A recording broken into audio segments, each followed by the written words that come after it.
ក្នុងនាមជាកូនខ្មែរត្រូវតែស្គាល់របាំបុរាណខ្មែរទាំងអស់នេះរបាំព្រះរាជទ្រព្យ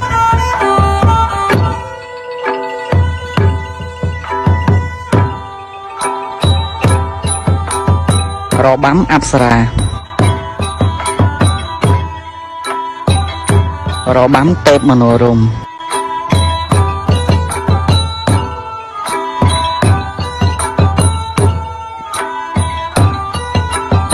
របាំជូនពររបាំបួងសួង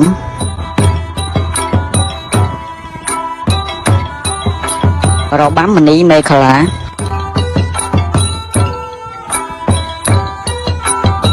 របាំសុវណ្ណមច្ឆា